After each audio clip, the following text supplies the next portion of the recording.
Hello, welcome everyone. Does everybody believe it's December already? No. But here we are. I'm going to turn my mic on, but here we are. Yeah. Yep, you're good. So here we are. Welcome December. Frigid start to December, but I wish to all of you is that over the holidays it warms up and it's going to be gorgeous. So I'd like to get the meeting started for our December meeting, and please stand for the Pledge of Allegiance. I pledge allegiance to the flag of the United States of America and to the republic for which it stands, one nation, under God, indivisible, with liberty and justice for all.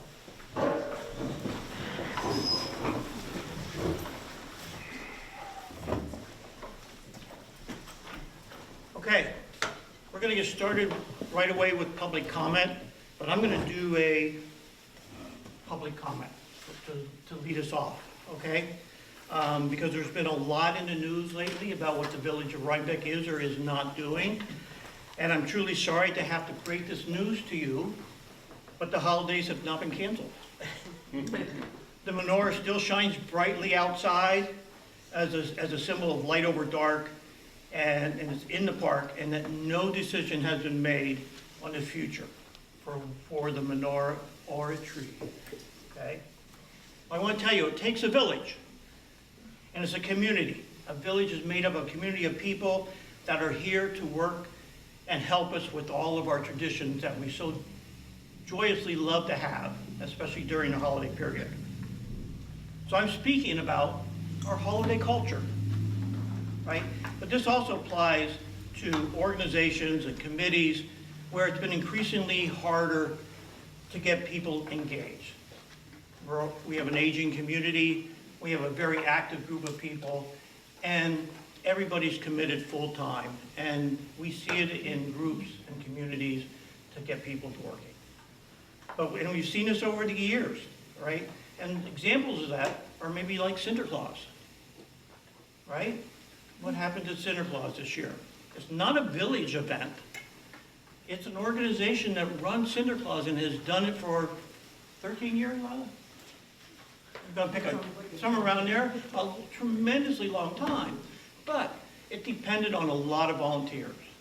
We also had, over the years, different committees that did events for us. The chamber, for once, used to organize the whole holiday.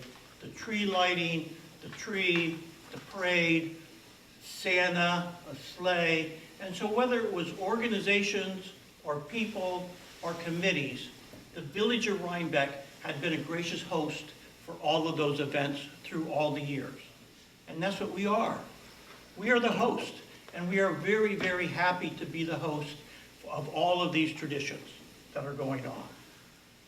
So what? So the fact is that the Rabbi Heck and I, were talking about collaborating like we always do, with the relationship that we have, on the preservation of traditions in the village, which I care very deeply about. And I know most of you and those listening on this tape also care very deeply about. So, but unfortunately, some of that doesn't make the news as it is. And I don't have any conceptions about how an article was written or how an email was written or how it was presented.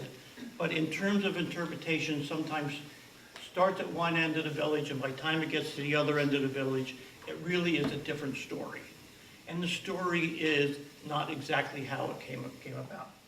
And so when Rabbi Heck wrote his email and sent it out to a lot of people, he was looking for support. He was looking for support to how do we preserve these traditions? How can we work with the village to move forward? What can we do to make this happen in the village of Rhinebeck, right? And that was great. I love the collaboration. I love working with Rabbi Heck. We've had a long-standing relationship, and that relationship continues today, right? But what was fact, and what you read, was there was no plan for a holiday tree, and there was no plan for a holiday parade. And the reason for that, as I mentioned, is because we depend a lot on our community to do that. Whether it's individual people, organizations, or just groups or committees that do that over time. And then we are happy and very happy this board works very closely to host those. And that may be why it seems like we were very much doing it, because we are an active host in all of these events. And it may be looked at, because we're all over, our highway department, our superintendent of public works, does a lot of work to prepare for Santa Claus, our police department, and you'll see us doing lots of things in preparation for doing all of these events over time. And that's what we love to do. We really, really love to do that and be a host for all the events here in the village of Rhinebeck, right? But unfortunately, when that got out, that we weren't having a parade, it looked like we were, maybe myself, I can take it, we're Scrooges, but we're not. We really aren't. We love the village, we love the people that work with, we love what we're all trying to do to make this work, right? And so where it comes, that's where I said it takes a village. It takes a village, because these events over years have been primarily sponsored, as I mentioned, by the chamber, or by private individuals, or organizations that work with the village to make this all happen. And it all works. And it works very well. But this year, unfortunately, we did not have a sponsor.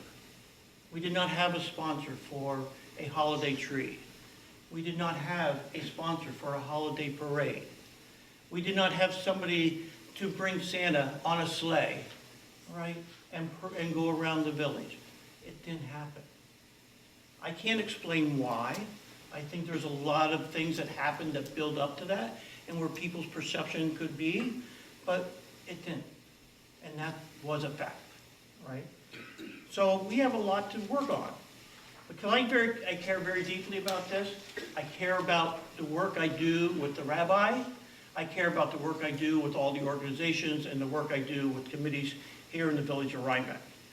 And I take their advice and his advice very seriously on all the cultural significance that these things represent here in our village. Because our village should be and is a place of inclusion, not of diversity. Right? So maybe we're thankful that some of the things in the press got out the way it did and got interpreted the way it did. But the reality is, because of that, we've had some great people stand up and say, let me help. And one of those great people is here with us tonight, Sonny Freeman. Sonny, come on up. Not necessary, but... It is necessary. This gentleman, he's a member of our volunteer fire department, long-term member of our volunteer fire department. Vice President. Vice President, and was once living on South Street. Unfortunately, he moved, but he didn't move too far away. No. But he cares deeply about our community. So, Absolutely. Sonny, I would like you to just tell people what motivated you to now come forward and say, I'll do a tree. Basically, I got sick and tired of seeing all these social media posts, all the nonsense, up and back, blah, blah, blah, blah, accusing this one, accusing that one. I thought it was horrible. I've been living in Rhinebeck for over 25 years. My family is in the area as well. I happen to be a co-founder of the Rhinebeck Jewish Center as well, and couldn't stand what's going on. I donate a tree, have it erected and set properly next to the doughboy. Perfect. Thank you, Sonny. Thank you, Sonny. Very much appreciated. Yeah. Thank you, Sonny. Thank you. And to go along with that, an organization came forward. The Rhinebeck Rotary Organization came forward and said, if somebody puts up the tree, we'll buy the lights, we'll buy the bows, we'll decorate that tree for the holiday season. So, we have it. We have an event. We have a tree. We have a lighting, and we'll make that public to everybody. But this is what it is. It's all about a community. It's all about individuals like Sonny Freeman. It's all about organizations like the Rhinebeck Rotary, who really said, we care. right? And we needed that message to get out. So thank you to Catch. The Catch is here. Thank you for making it public. Maybe I would have chose some different words, right? But thank you, right, for doing what you do, right? So, and again, thank you to the community, because this is what's important, maintaining what we need to do for the village of Rhinebeck. So if you did come here tonight to speak, which I hope you do, I want you to do two things for me. If you're going to speak about this event, say, what did I do and what can I do? Because I think that's important, because it's how we work together as a village and our community. So with that, I'm just going to say, I really, in the future, want to keep these traditions alive for the village of Rhinebeck, and I hope that it continues for a long, long time. I'll take any questions if anybody has any. I'm shocked. But thank you. Does anybody want to make a public comment?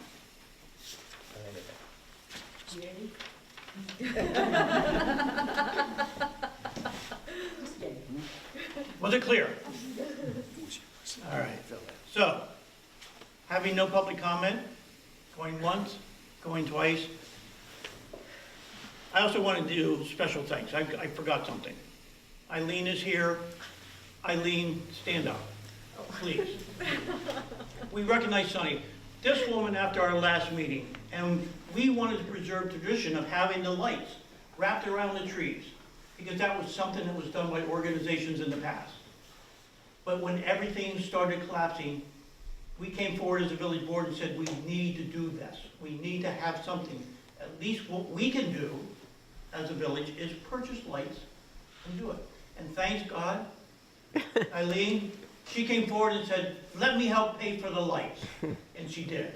So thank you very much. You're welcome. For doing My it. pleasure. And also, kudos to Dave's Tree Service, Yeah. right?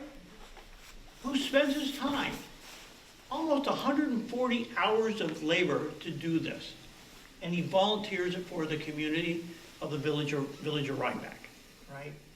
And he doesn't ask for anything, except for one thing, thank you, right? And so what I gave to Dave was a huge thank you, right? Because again, he has done a lot for this village, and Dave's Tree Service deserves just as much as everybody else, okay? Okay, I'm gonna step down. Next on the list, we have a presentation, right? Vanessa, I'll let you take charge. I'd like to welcome up to the podium Scott Kleinberg. Scott works for the Cornell Cooperative Extension, Dutchess County, and we've been collaborating on an update, our 2025 update to our 2020 resiliency planning tool process. So this is part of our duty as a village to review all of the policies and procedures related to climate impacts here in the village. So Scott's going to present findings from that report.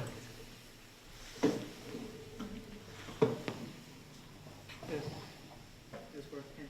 Maybe? Yes? Yeah, okay. Okay, here we go. All right.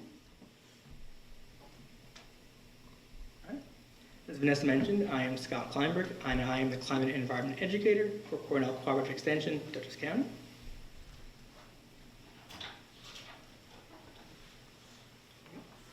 And today I'll be going over the Climate Smart Resiliency Planning Tool. This presentation will provide an overview of this planning tool, an assessment that we completed with the village of Rhinebeck. The assessment uses a guided checklist to evaluate strengths, identify planning gaps, and provide recommended actions to support long-term community resilience to climate change and natural hazards. So taking a step back for a bit, this tool is part of the Climate Smart Communities program. This is run by the New York State Department of Environmental Conservation and encourages local governments to take action to reduce greenhouse gas emissions, and adapt to a changing climate. The program offers things like rebates for electric vehicles, technical assistance, and grants for completing certain actions. The actions are divided into various sections, covering items like decreasing energy use, using climate-smart materials, shifting to renewable energy, and managing emissions. By completing these actions, a village, town, city, or even county can become climate smart certified by getting points. And the village of Rhinebeck recently became silver certified, and I'll talk about it in a bit. But that is a big accomplishment. There we go. So the tool in and of itself is basically a very large checklist. It helps local decision makers identify planning and adaptation opportunities to improve resilience through existing planning mechanisms, public engagement, and disaster preparedness. It includes a community checklist, as I mentioned, to identify any gaps that exist in current plans or opportunities for additional plans to be made. And completing the tool itself is an action in the Climate Smart Community Program. As Vanessa mentioned, they did one in 2020, and it is one that will receive some points upon completion.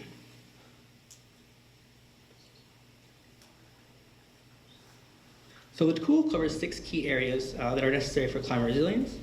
It has a community plan checklist, planning integration, risk and vulnerability assessment,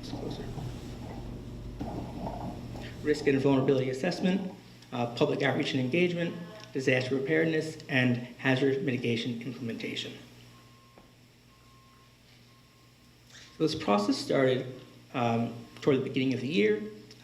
Vanessa and I met, it was here, we did Zoom, I think, first. So we met here. We went over the tool, compared the 2020 tool, and just spoke about where the village of Rhinebeck was in terms of their climate resilience progress. Then CCE went through the tool, through this checklist, looking at past laws, existing literature, documents, etc., to see what they had on the books, what areas needed improvement, and after doing so, met up again with Vanessa, also met with Mayor Bassett, made sure that everything on there matched the state of affairs in the village and that everything looked correct. And then finally, I wrote up a report, and I'm presenting it, the findings here today.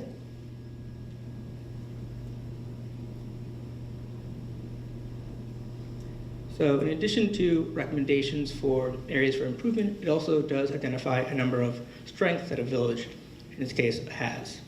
As I mentioned, the village of Rhinebeck is a silver certified climate smart community. This is the highest rank available. There is no gold. This is really one of the keys that shows me that this is a community that cares deeply about the climate, the environment, and nature.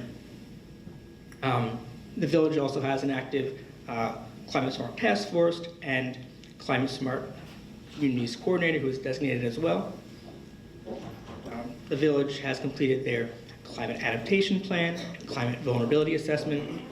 Those combined with this resiliency planning tool are all actions in this Climate Smart Communities umbrella in the resiliency section, and are also all cornerstones in there we go. Okay, sorry. Cornerstones in enhancing community resilience to climate change. The village has also completed greenhouse gas inventory, government climate action plan, community action plan, and a comprehensive emergency management plan as well.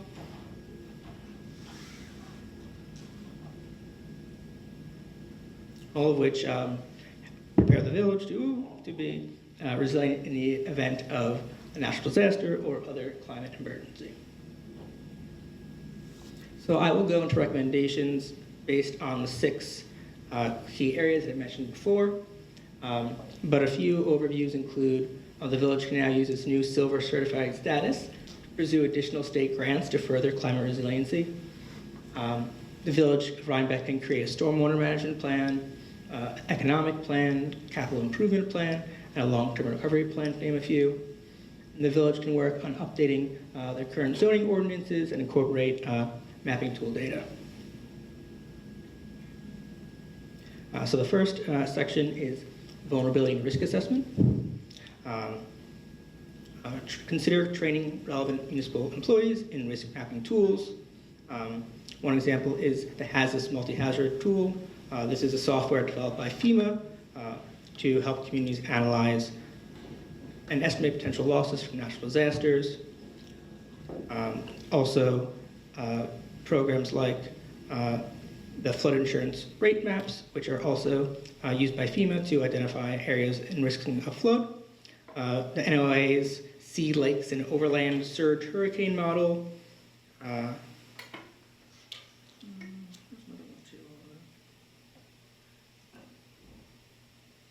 All right, and the framework for cumulative risk assessments. These are all various tools that use maps or data to analyze risk, and having a set of municipal employees complete training on climate change science, flood projections, mapping tools, etc., is also a climate-smart community action. The next item, consider using maps. So this is part of the maps thing. Consider using maps to spatially define the following vulnerabilities, including populations to vulnerable groups like the elderly, children, poor, and also to buildings, so both residential and business. And when the village next updates their climate adaptation plan, consider categorizing relevant administration, conditions, and geography.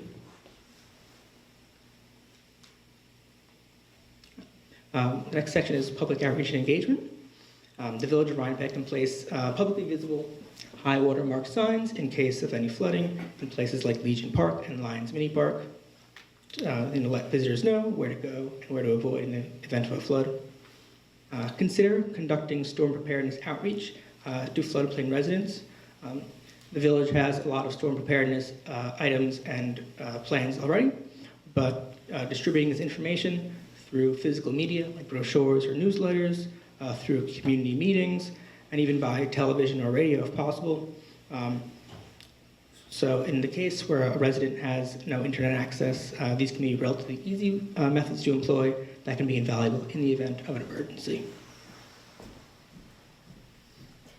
Another way to improve engagement is to just simply make the information more accessible to overcome any cultural language barriers. So that can include translating key bits of information on the website, posting important signage in multiple languages, and also providing resources to connect residents with translation services.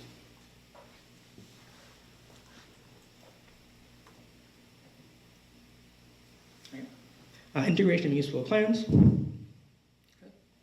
When the village of Rhinebeck next updates their comprehensive plan, consider the following. Referencing the local multi-hazard tool, explaining the support and involvement of emergency managers, floodplain managers, coastal managers, and public work officials. Next, tying it back to the mapping stuff, some of these points in that same designing floodplain elevation and flood maps item include a floodplain overlay, and the village is doing so in their current zoning plan. And just keep in mind a few considerations, like if there are any floodways that, or flooded areas in general that are zoned for recreation, and does the community use subdivision regulations to ensure low densities within the floodplain? Fairly straightforward stuff, but always want to make sure. And also, as the village completes their new zoning code, keep in mind, as the village plan for development in areas to ensure regulations for this type of development and adopting policies to encourage development or lack thereof in these flood zone areas. Finally here, the hazard mitigation plan. I've been asked quite a bit about when this will be updated next. I've spoken with Dutchess County quite a bit. I've been told that 2026 is when Dutchess County will be updating their hazard mitigation plan next. So when they do so, the village of Rhinebeck can incorporate the any new wordage or changes in regulations, et cetera. And also, by extension, go back with the county and say, hey, we need this or that, and make sure that in the event of any sort of hazard events, there is like a continuity through city, I guess county, and village in this case.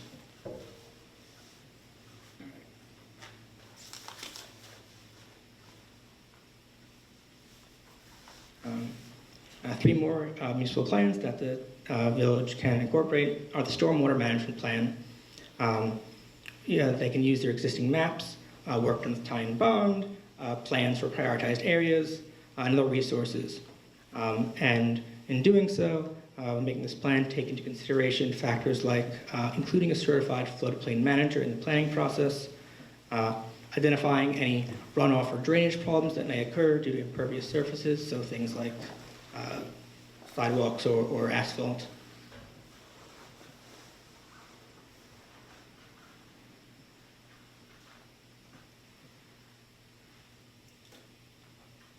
And the next one is the economic plan, Next one is the economic development plan.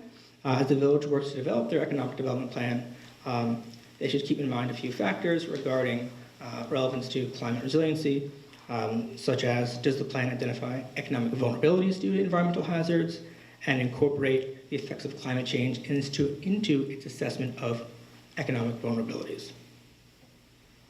Finally, for the capital improvement plan, should you do so, consider the risks of flooding on proposed infrastructure projects, incorporate projections of flooding risk into the expected life service of municipal structures, incorporate any existing plans and reports. And for all 6 of these plans, or plans in general, you should definitely include how frequently the plan itself should be updated as climate data changes, as new buildings are built, as populations change and move around. You want to make sure that any of these emergency plans are still relevant and up to date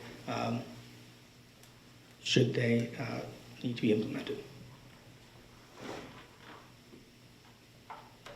All right, so disaster preparedness recovery. Consider becoming recognized as a storm-ready community. Storm Ready is a program offered by the National Weather Service. It helps communities take a proactive approach to preparing for extreme weather and natural disasters. Also consider developing a community emergency response team. So in the event of an emergency, should emergency responders not be available, these volunteers can take action to help the community, and there is a training program offered by FEMA to train volunteers in basic response skills. Another action, which I guess is not quite as relevant this time of the year, but establishing cooling centers. The village does have these, but by establishing a cooling center program, including factors like transportation obstacles, effects of power outages, flooding, and needs of vulnerable communities again, the village can gain points for having these facilities in place, and also just ensure that they are more easily accessible.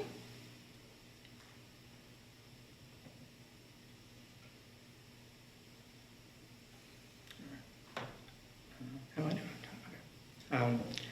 So when next updating the village of Rhinebeck's comprehensive emergency plan, identify first responders, identify a list of contacts for municipal operators of facilities, and also include steps for emergency protective measures like sandbagging, erecting warning devices, search and rescue, etc.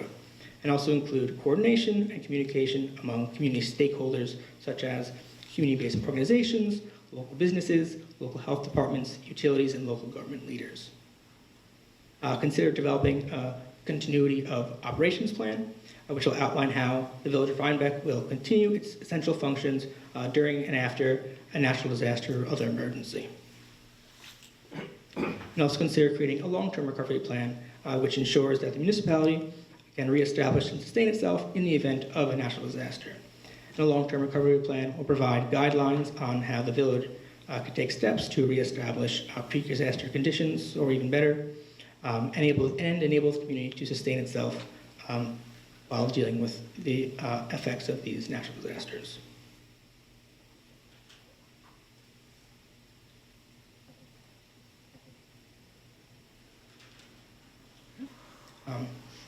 For the last section here is our hazard mitigation implementation.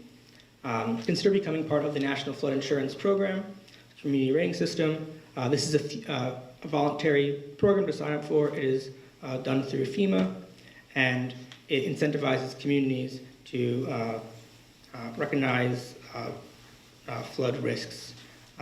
Their municipalities can increase their rating by completing a range of mitigation actions related to mapping and regulation, flood damage reduction, and flood preparedness. And as they do so, they can improve their rating from like 10 to 1 and become increasingly more eligible for greater discounts on insurance premiums.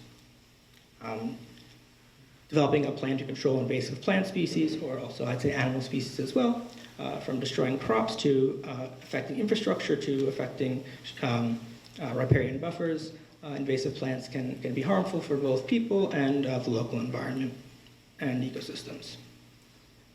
Consider utilizing FEMA grants to implement mitigation projects. I touched upon this a bit, but there are a few different offerings done by FEMA that the village can take advantage of to implement some of these recommendations. And finally, if applicable, consider using impact fees, accommodation taxes, or user fees to pay for any wetland restoration or protection needs. And that is it. Thank you very much. Let me know if you have any questions or comments. Thank you, Scott. I heard a lot of heavy breathing from Lydia. So maybe she has some questions. A lot of sighing. We like just finished an update to the comp plan, so when you said in your next comp plan, I just wanted to crawl under the table. But just out of curiosity, you know, as I'm kind of going through this, I don't know how to put this a different way, but this feels like a lot for a village of 2,500 people to do. I mean, I know that Dutchess County does some of it, but is there sort of, I don't know, like, could we do it like with the town or like and Red Hook and maybe Hyde Park? Like, is there a way to do some of this stuff as like a larger community? Have other communities done that in your experience? Yeah, definitely. I've seen, like you mentioned, Red Hook Town, Red Hook Village, Village of Tivoli have done things together. Yeah. I didn't mention this, but I mean, for things like flooding, being part of the same watershed or area in which water moves and floods, makes sense. It makes sense to sort of interact with your neighbors to ensure that in the event of emergency, flooding, etc., that, you know, I'm not erecting barriers that are, you know, pushing everything, you know, down, you know, whatever. Or dams. Yeah. Dams, yeah. So there's definitely opportunities to work with other municipalities, work with the county. Like you mentioned, the county of New York State will have laws in place already, and it could just sometimes even be like abiding to the law and maybe just making a few tweaks based on relevant conditions. I think also we've done a lot of the low-hanging fruit. Yeah. So Scott's report here is like some of the heavy lifts. Right. So I think with a village of our size, we have to figure out what makes sense for us Yeah. to focus on. We are putting in a floodplain overlay. Oh, yes. I will take Yeah. these specific notes on what belongs in a floodplain overlay back to our planner, because we're drafting it literally right now. Oh, that's great to hear. Yeah, I mean, in general, the village of Rhinebeck is in a really good place with their climate resiliency programs and climate smart certification things. But yeah, these are a number of actions recommended, you know, and obviously we hope that we're not typically planning for heavy storms, emergencies, or flooding, but you know, as the climate continues to change, these are more prevalent, and it's always better to be safe in the case of any unexpected emergency. Totally, yeah. Thank you for your help. When you Yes. talk about impact fees, would those be applicable in our case or not? That I'm not entirely sure of. I don't know the specifics of the villages. I don't know if the village I has. mean, who would pay a fee like that? We currently don't have a rec fee, we haven't implemented any of those, and with the recent Supreme Court case on impact fees, it's sort of suddenly made everybody a little bit like, but yeah, we'll consider that as part of some of our fee structures. We are gonna be updating the fee schedule as part of the zoning code update, so, Thank you. This wasn't too dry or anything, but if anyone has any other questions or comments or concerns or thoughts, and if not, thank you very much. You can reach out to me by email. You can visit us at our office in Millbrook, or reach out to us by phone or contact information here. All right, well, thank you very much for your time, and you guys are doing great. Thank you.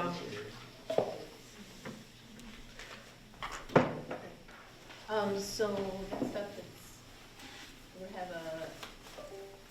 Martina, are you able to let them share their screens through the teams? Have you created the teams? Yes. So do you have admin access to let them? You should still be able to access to allow them to Yeah, join. they don't, should. They're in there, but can they share their screen? Yeah, Yeah. that has nothing to do with, Yeah, there's no hierarchy. Oh, okay, gotcha.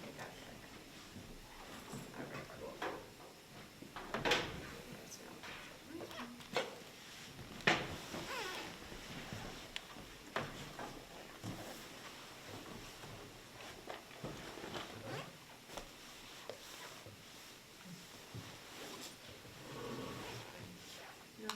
All right. That work? I'll drag it a little bit more Yeah. and then hit the green button. Conviginated. Invigonate it. Yeah. Close the chat. I don't need to see that.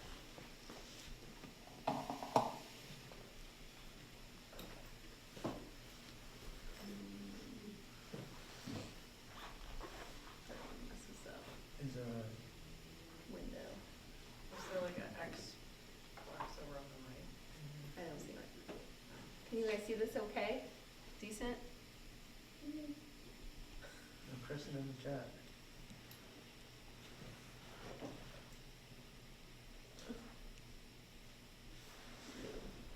Full screen mode. You can bring it back over to you and like figure it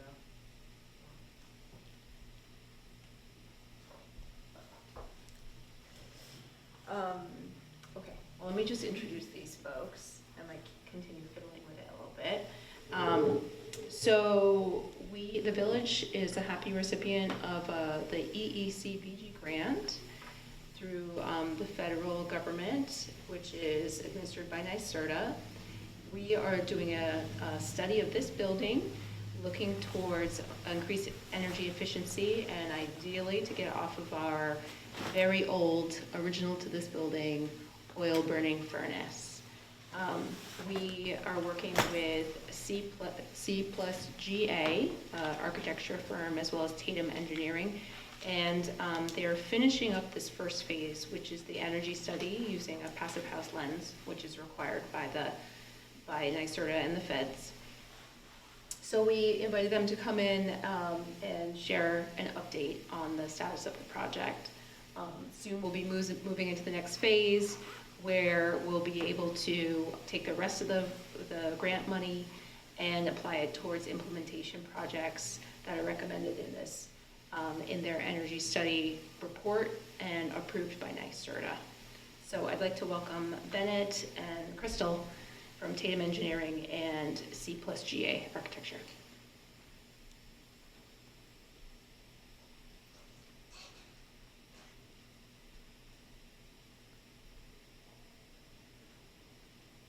Are you guys speaking? Because we can't hear you. Is your microphone using the owl? You don't want to turn off the TV. So if your microphone needs to be connected to the owl. Yeah. Sorry, everybody. It's not. We're using sheet technology.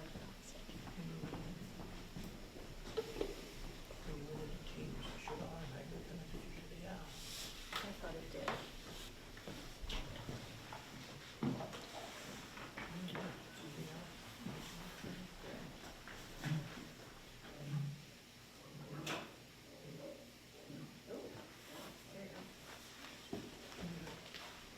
All right, try now. Hi, can you guys hear us? Yes. All right, great. Thank you, thanks for having us, and thank you for accommodating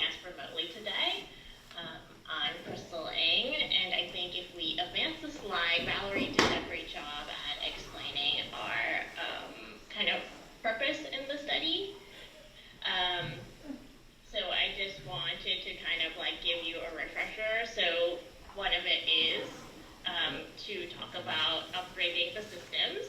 And it's great that we were following the resiliency things, because when you do that, you can also incorporate energy efficiency and carbon reduction, as well as increase the thermal comfort of your village hall. And then this could also go in line with some of those resiliency plannings, like the cooling station that was talked about in the previous presentation. And then now I'll turn it off to Bennett to kind of also describe this passive house lens that Valerie was speaking to earlier. Great. Thanks. Hi, and thanks for having us. Can you hear me? Yes. Yes, we can. Great. Just making sure. As mentioned, I just want to take a quick moment to reflect on and cover a very brief introduction to Passive House, which is a way of and a building standard that is a bit more involved and more rigorously integrated than the existing building energy code. And so as a condition for the grant, we have been looking not only at the immediate requirements and priorities of the village, but also sort of a longer look at implementing potential passive house strategies to the energy upgrade of the building, which includes not only the mechanical systems, which are the highest priority, but also looking at energy retrofits of the enclosure. And passive house typically focuses on that in 5 different areas. Beefier thermal insulation, typically better windows with a higher U rating than what code minimums require, a very tight envelope, which then requires a very energy efficient and balanced ventilation system. And finally, Passive House also looks at reducing energy transfer through thermal bridges in the enclosure structure. And all of this translates into some potential conservation measures that we are modeling that will address these passive house levels of upgrades to efficiency. Can we move to the next slide, please? I want to point out that as a matter of pragmatic approach to immediate needs of the village and the goals of the grant program to evaluate passive house, we've broken up the energy conservation measures that we abbreviate as ECMs into phases. The idea here is to try and pull together a phase 1 group of conservation measures that address the immediate needs within the financial limits of the grant, and then addresses phase 2 conservation measures at some point down the road when the village has some time to look at additional financing for those upgrades. So I won't take too long, and I don't want to read the screen unless it's hard for folks to see that who are in the audience. But phase 1... Yeah, you could just give us a high level, Bennett, that would be great. Sure. Really the meat and potatoes of phase 1 are heat pump options as replacements to the existing boiler and hydronic heating system and the distributed window and through-wall air conditioning units. Heat pumps are great because they leverage electricity and allow users to get off of delivered fossil fuels. They also do cooling in addition to heating, and they will work in the climate zone 5 that Rhinebeck, as well as colder climates, down to very cold temperatures. Another important element of the assessment that we're doing is adding ventilation and adding control, better control than the limited thermostat control of the current system. So we're approaching the building in 4 different zones, and those are the Village Hall offices, the Fire Hall storage room, not storage rooms, but offices and kitchen and bathrooms, the apparatus room as a 3rd zone, and the room you're in right now, the meeting room, as a 4th. So we're looking at strategies that allow each of those spaces to have different ventilation rates that optimize efficiency and adequate ventilation for the different uses in each of those spaces. We're also looking at switching domestic hot water away from the current fuel oil hot water heating system to a hybrid heat pump and on-demand electric system. And as you might imagine, the idea of switching all of this HVAC equipment to electricity means there will need to be some required electric upgrades to the building itself. And we're looking and cataloging those upgrades. Next slide, please. Thank you. In addition to the mechanical systems, the HVAC, we're also looking at some basic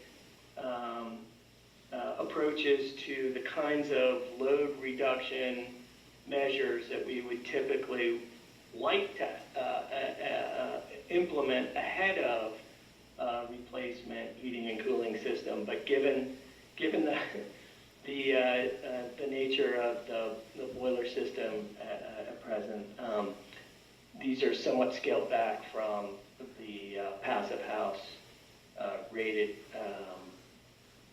objectives for these measures. So we're looking at some basic air sealing. We're looking at upgrading doors and weather stripping around doors, potentially adding some insulation to the basement, particularly as we upgrade some of the electric equipment in the basement. That's a good time to actually put mounting panels on the uninsulated walls down there. And finally, we are exploring 2 tiers of roof insulation across these 2 phases, and we're looking at code upgrade to the roof insulation should the roof membrane be replaced need to be replaced ahead of mounting some of this HVAC equipment on the roof. Next slide, please. Phase 2 really are the measures that go deep into the prescriptive requirements for a passive house building. And so we're looking at an approach that is summed up as an encapsulation, where we're essentially adding exterior panels that incorporate insulation to the outside of the building, to the brick facade, and then installing new high-efficiency windows and doors into the building that are integrated with this exterior panelized insulation. And we're also looking at adding some insulation and air sealing between the apparatus room and the rest of the building, really to try and isolate that room, which is outside of the spaces that we would strive to get towards a passive house level of efficiency. And I'll just say, we also have a lighting upgrade included in the phase 2 as well. Lighting is typically low-hanging fruit and done early. Some of the lighting at the building's already been upgraded.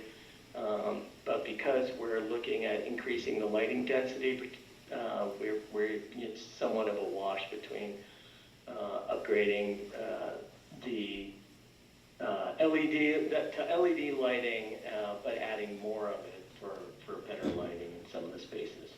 And at this point, I'm going to take a second and see if folks have questions, and then we can talk about what to expect in our report.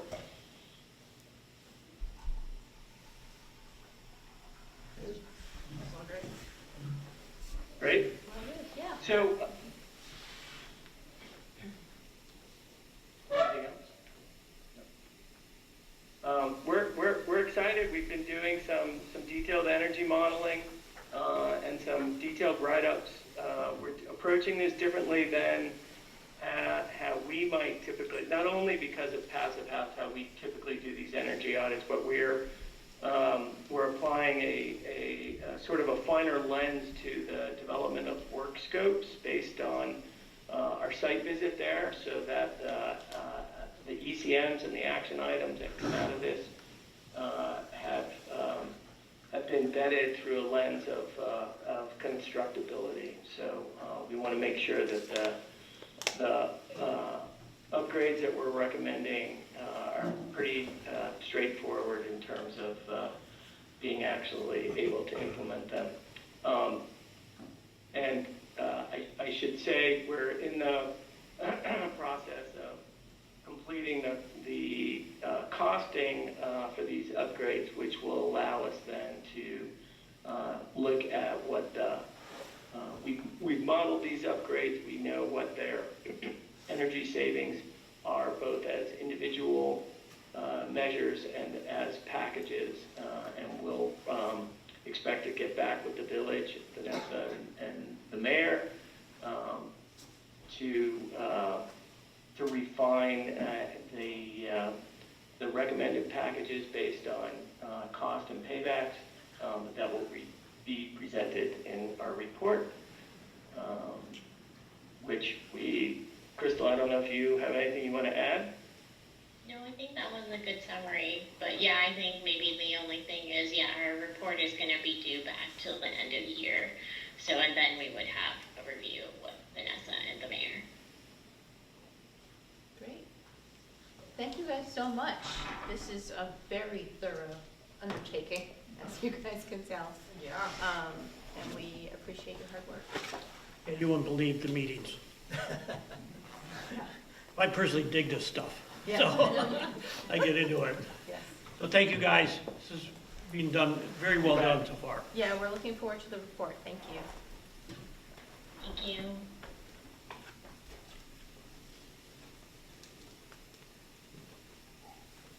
Okay, we're going to keep moving on here. Next on the agenda is a discussion. And the discussion is primarily for the village board in terms of New York State currently has as announced in October, over $5 million available for what they call ZEV grants. So ZEV is for zero emission vehicles to allow infrastructure development in your community. Currently in the village of Rhinebeck, we have what's called level 2 chargers. Level two chargers are 240 single phase, and we have 2 sets of them, one behind the village hall and one over in the municipal lot, which can charge up to 8 cars, connected. But level 2, in the typical environment, runs much slower and takes much longer to charge a car. And now what's available is level 3 chargers. Level 3 chargers are 3-phase, and they're 277, 480 volt 3-phase power, right? So you can deliver what the largest size is 350,000 kilowatts of power, which means you can take what normally would take 4 to 5 hours, you can do in 20 minutes on a car, if the car structure is built to hold it. So it's an opportunity for the village to look into applying, getting a level 3 charger. What I'm asking for is a discussion about one level 3 charger over in a municipal lot. The information that I applied to all of you was it would be paced very near where the level 2 chargers are on the west side, but on the other side of the ramp down to the lower parking lot, in a spot right there. You say, why there? Well, it's easier. I had Central Hudson here. Central Hudson has looked at what we could do. Central Hudson we have the power available on this side of the street, and we could run, pardon for the electrical terms, we'll run primary across the street, hang the transformers on a pole, bring secondary down off the pole, and connect it to the level 3 charger, which makes it pretty efficient to be able to do, and easily, in that location to do it. Because of the pole. We need an additional pole to hang the transformers on because we don't have a pole in that location, which it's easy to do. Central Hudson will do that work for free. There's no charge for Central Hudson to bring the primary, hang the transformers. Our job is to put in the poles, which we'd have to replace the current pole that we have for the level 2 chargers, add a secondary pole, and then install the level 3 charger.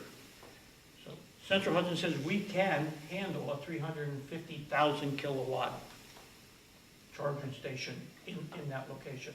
And why that location? It's important to say why that location. Although there's other activity there, it has to be an ADA compatible spot.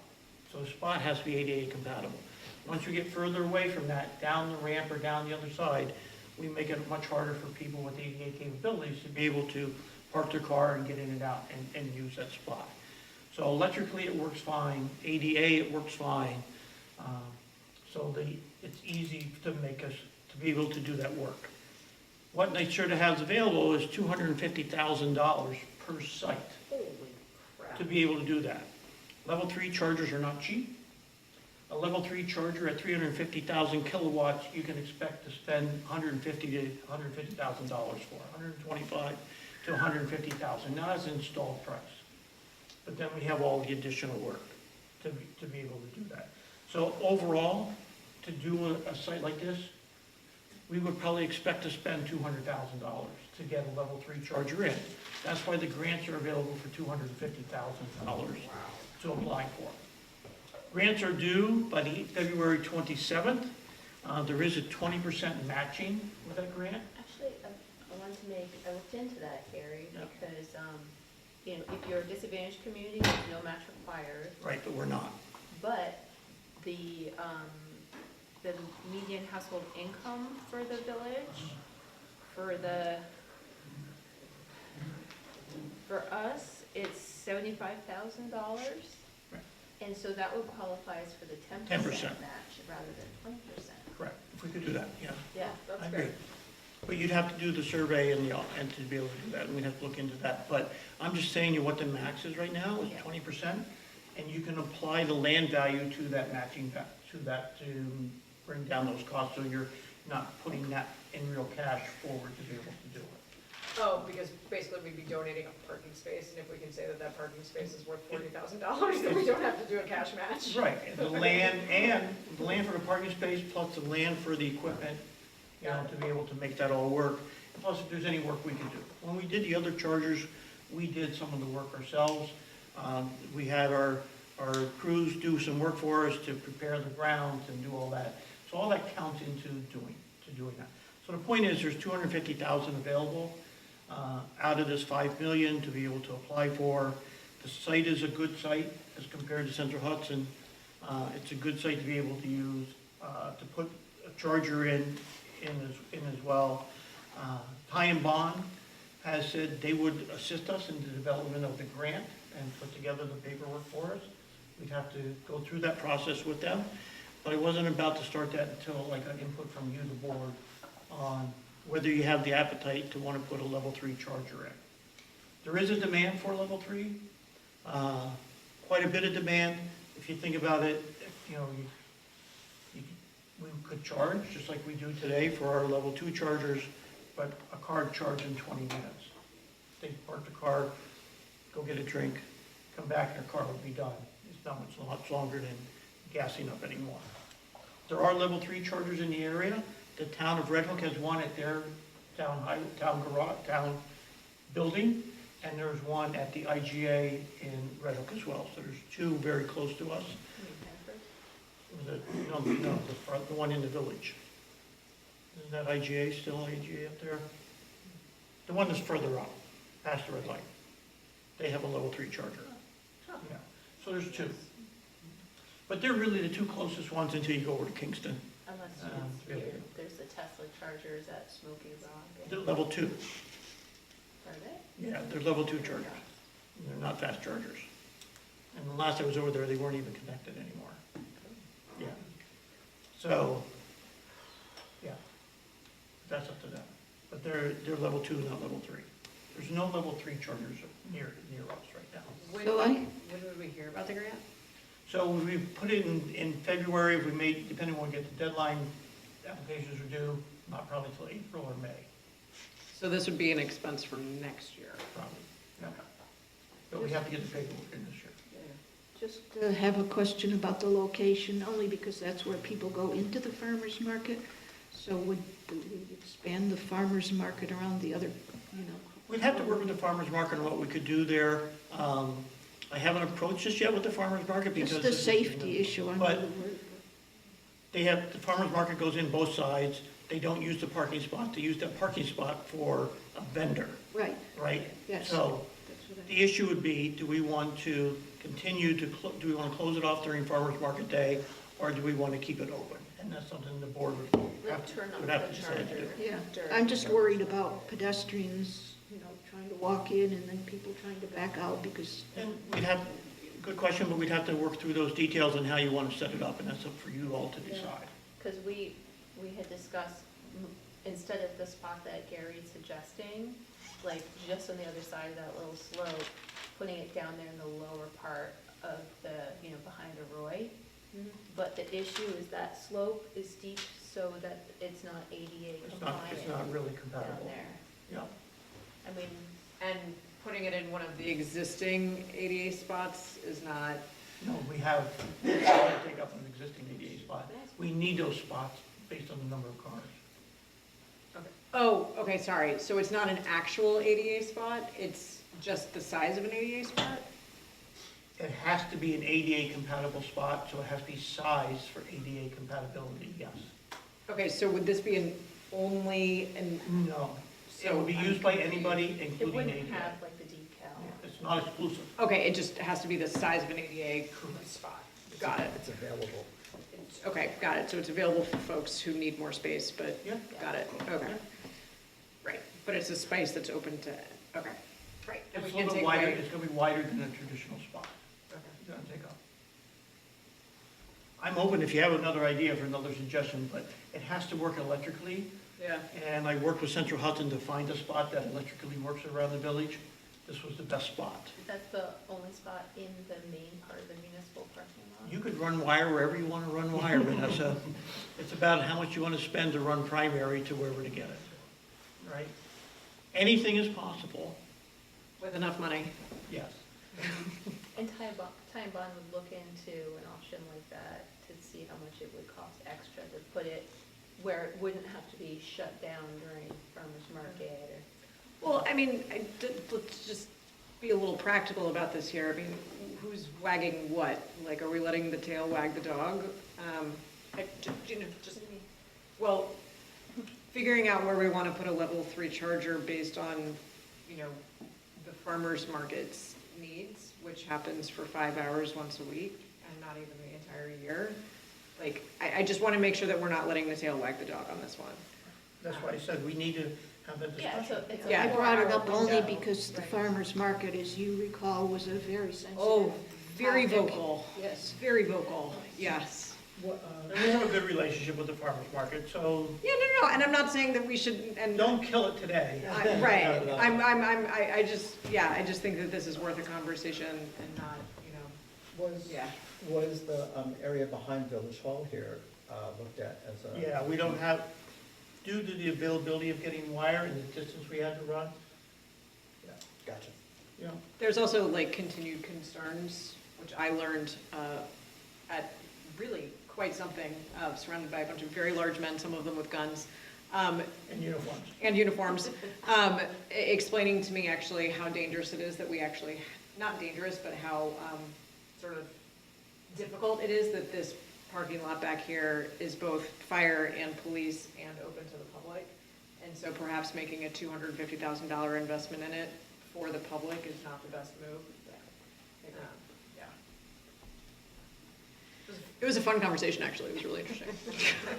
So I had Central Hudson here, and Yeah. we can pull power off of the street out here, and equivalent power to pull it. Well, I certainly think it's worth exploring, absolutely. But Yeah. I'd have to hire Ty and Bond to start the work for us, just so you know. We'd write up a task order, Yeah. and I'd bring the task order in, and you'd have to approve it. Yeah. Okay. But I'd like to, you know, if that's true, I'd like to have a approval to go forward and work with Ty and Bond to do this, right?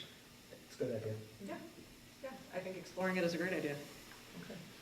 I'm not gonna belabor it much longer. Great. Very good. Thanks, Gary. Okay, RFPs. As our superintendent of public works, Kyle Amy would say, last Friday was a good day. Right, Kyle? Yep. Last month, we had put out RFPs. One was for on-call utility service. So on-call utility service means when we have a break somewhere and we need somebody to be able to, come in and fix one of our trucks, do whatever, be able to make that work. It's really a fabrication of a lot of things, because we have old equipment that sometimes need to be maintained. We had 2 people bid for that. One was Paul Matthews Services, the other was Junior Diesel Repair.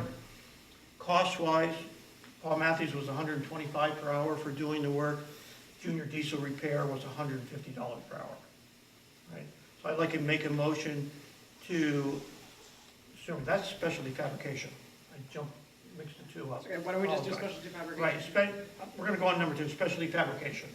Specialty fabrication is where we do that equipment repair and things are broken. Gave them the wrong name, apologize, right company. 2 businesses applied for that. I'd like to make a motion to approve Paul Matthews Services for our specialty fabrication and repair services. Second. Any discussion? All in favor, say aye. Aye. The next was our, What's the term for it? pardon? Is there a term, is there a contract? So we did not put a term into it. We can close it, the way the contract's written, we can open and close it, we can do it whatever, when we want, but there is no term. Okay, so effective today? Yeah. Okay. Well, effective when he signs it. The other one was for our on-call utility services, which I mentioned first. So on-call utility services are when we have a water main break, wastewater main break, catch basin, storm basin, whatever, and we need special equipment that our current highway department cannot handle. We usually call people in to help us do that. Our goal is to do as much as we can in-house, correct, Kyle? Yep, correct. And as long as we can do it in-house, but there's times that we can't. We had 1, 2, 3 companies bid on that work. First one was Amity Construction Corp. The second one was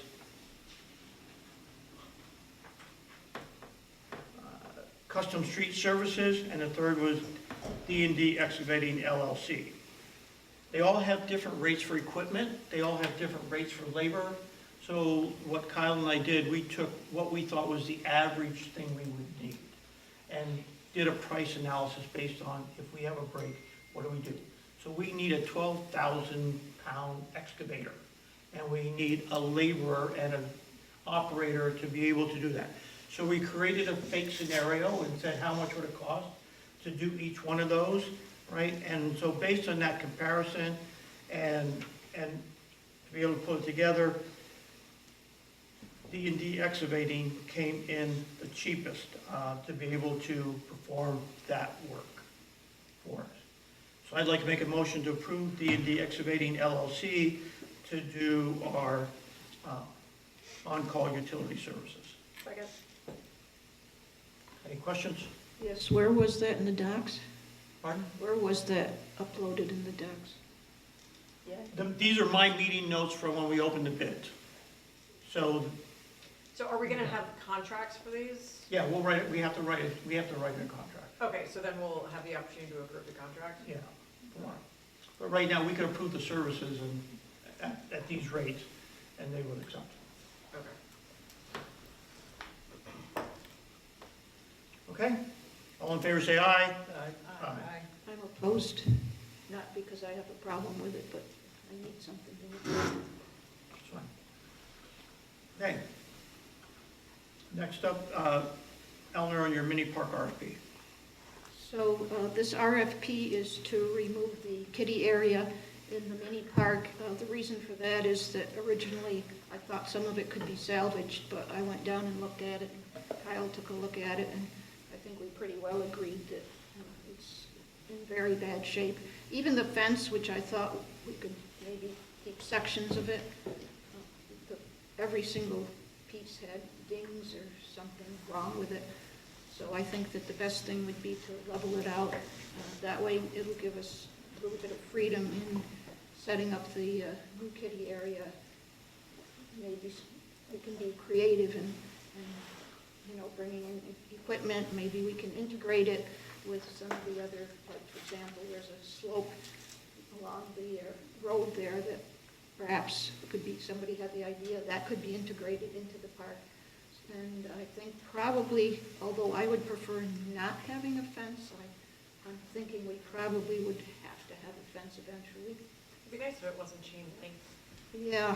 Yeah. The only thing I'm just thinking about is because you get the geese up there and stuff, so. No, that's really not the reason, Eleanor. The reason we have a fence, if you have people in our parks are all been transformed into people that have either are on the spectrum or have neurological needs, so we have an open park. People that, whether they're children or adults, who are on the spectrum are gravitating to walk to water. And one of the issues is the stream that we have there, and the fence really provides a protection for people who have neurological disorders to help make that. And if you talk to anybody, when we worked with everybody to help design what was there, a fence was one of the things that we really wanted to be able to maintain.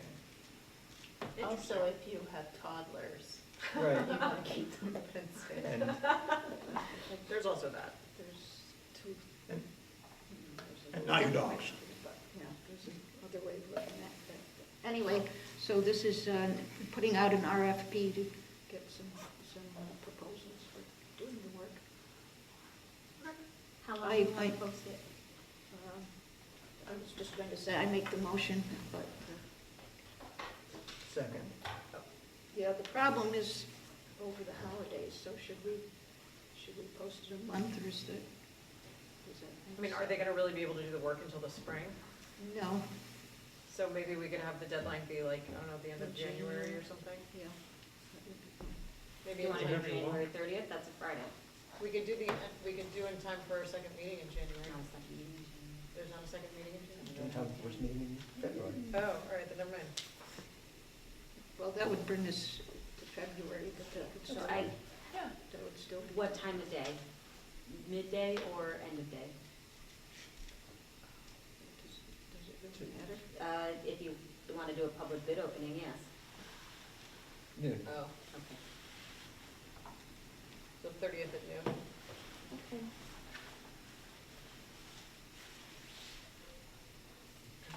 Who seconded? Rick. When we talk about this, we just would make the notion that this expense has to come out of the Parks Capital Fund account. Correct. Okay, so we have currently 19,000 in that fund to be able to spend. Well, let's hope something comes in less than that. Right. All One in sec. favor? One sec. When we finally write in the insurance, obviously, I didn't see in the RFP, the request for insurance coverage, but I assume when we put together the final contract, it'll be in there. We'll put it in there. We'll put the boilerplate in. Gotcha, okay, very good. All right, all in favor, say aye. Aye. Okay, thank you very much. Thank you, Eleanor. Next is an independent audit RFP, and this is for fiscal years 24, 25, and we could go out as far as 3 years with this agreement if you would like. We're just using a boilerplate that used a 3-year agreement to be able to do that. We had put money in the budget, Karen, 30,000, was it? 20,000 in the budget to be able to do an independent audit. It has been recommended by our state that we do it. It's been many, many years since we've done a formal audit here, so we really are due for one. I don't want to kid anybody, this is a lot of work. It's a lot of work on our existing staff here, but it is something that we just have gone through pretty much with 23, 24, so we could do it with 24, 25, and then decide how you want to do it. So I'm going to make a motion, and we'll discuss. I'd like to make a motion to approve an RFP as presented for independent audit for fiscal year 24, 25, with the RFP due February 3rd of 26 for bid opening. What time? Noon. Second. Discussion. So I think there are a couple of different, you and I had a discussion about this. At some point in the past, the village board had committed to doing this style audit. There's a couple different levels of audit. This is the most thorough of the, and we had several years ago decided that we were going to do one of these. So this is a commitment that we made in the past to do this one. The last time the village was audited, they made a commitment to do it, and it had not been done. And it seems like, and Lydia and I were working on a lot of the policy stuff. This deep dive audit is not required to be done every year. Is there a way that we could cycle, and it's expensive, is there a way we could cycle this deep dive audit, say, every 3 years, every 5 years? And do it? Absolutely. Okay.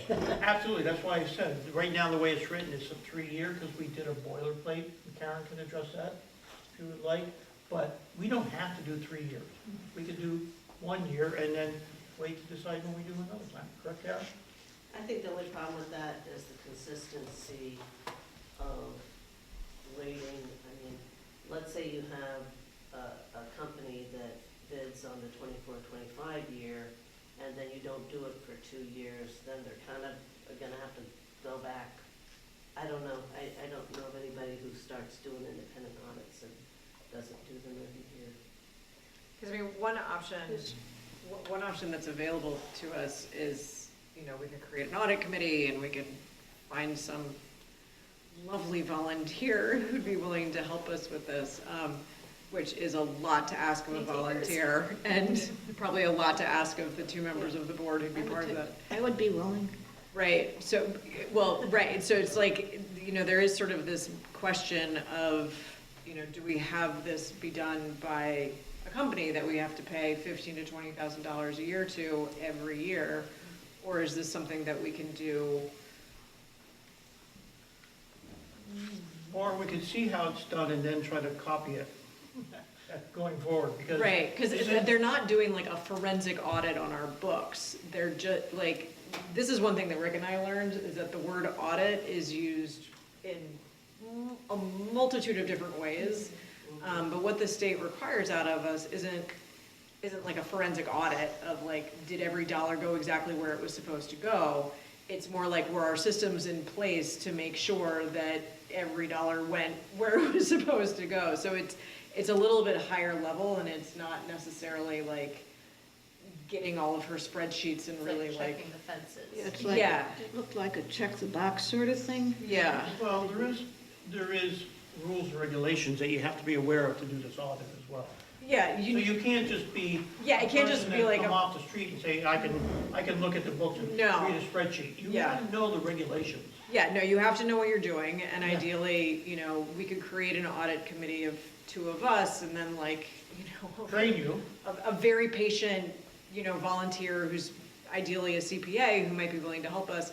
But, you know, until we have an idea of whether or not we have that kind of volunteer skill set who's willing to raise their hand, I have no problem putting out this RFP, because it'd be interesting to see what folks would charge us for this. But I do think that there's a second way of approaching this that's not necessarily, you know, the whole kit and caboodle. And that's what Karen and I talked about. Let's do Yeah. one, figure it out what it is, and then figure out from there. Yeah. Yeah, And hopefully that's the gold standard. right. Right. ideally. And it may be that, I mean, I guess Karen, you're saying it's a little harder, but maybe we do one of these every 5 years. And in between, we have the committee. Well, that's Karen said, Yeah. but, Yeah. yeah, be careful, You gotta be careful. Right, gotta be careful of Yeah, I that, don't but. know. Yeah, I just know Okay. that it's hard to not be consistent, which is true. Right. Okay. Well, so I'm fine with putting out the RFP. It's- No, so do we have, I made a motion, did we have a second? Yes. Yes. All in favor, say aye. Aye. Aye. Very good. All right. Next on the list, I didn't see this get posted, the, is it, did I miss it? In your RFPs? Yeah, on-call electrical service. We had such a great day last Friday, going through all of the other RFPs. Kyle and I, and tried to come up with a scenario that we thought would really work. One of the things we missed when we did this was having a RFP for on-call electrical service, which we do quite frequently. Something breaks, electrical circuit doesn't work, whatever, we need to call an electrician. It's really in the best interest of all of us, the same way to have an on-call electrical service. So the village, Rhinebeck would seek a qualified contractor for on-call if needed for services, for electrical service to provide all the necessary materials, labor, equipment for projects, right? The RFP would be due January 9th of 2026, noon here at Village Hall. All bids will be opened at that time. So I'd like to make a motion to go out with an RFP now for on-call electrical services. Second. Discussion. All in favor, say aye. Aye. Good. Who wants to talk about vacation benefit resolution? None of us. Can we swap? Gary, can we actually swap? Can we do the appointment of the highway working supervisor first? Kyle has some ready. Yes. I thought you put yourself on the agenda there for a purpose. No, I did. Oh, because he said he moved himself up. Yeah. All right. We're gonna jump.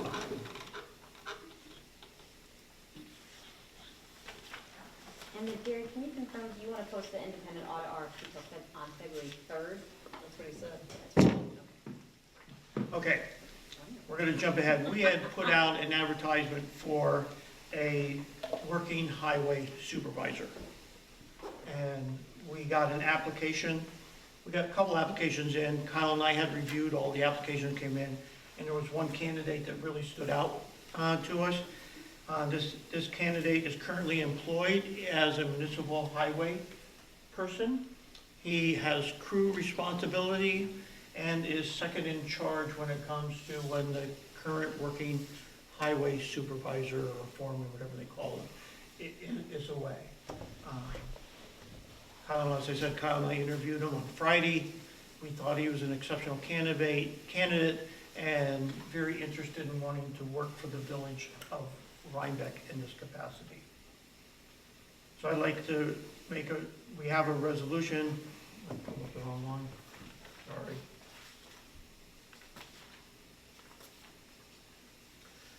Whereas, like I mentioned, the village of Rhinebeck has interviewed a candidate for open highway working supervisor, and whereas he has demonstrated that he has the knowledge of the position and currently already works as a crew leader in his current job, and therefore be it resolved, the village board would like to appoint Adam Fitzpatrick as the full-time highway working supervisor for the village of Rhinebeck Highway Department with a starting salary of $28 per hour.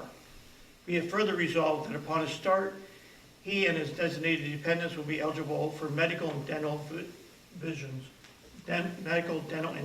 benefits. And be it further resolved that he will have a probation period of 90 days, and upon completion, his salary will be adjusted to $30 per hour, which is currently what he's making which will be a lateral move for him. I'd like to make a motion to hire Adam Fitzpatrick as our highway working supervisor. Second. As of what date? Upon approval, he will turn in his resignation, it'll be 2 weeks. Good call. Can I ask what municipality it is?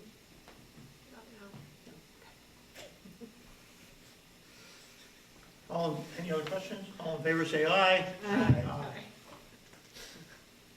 Thank you all. Thank you. No problem. All right. Kyle, I'll get with you tomorrow. Yep. Thank you. Yeah, see.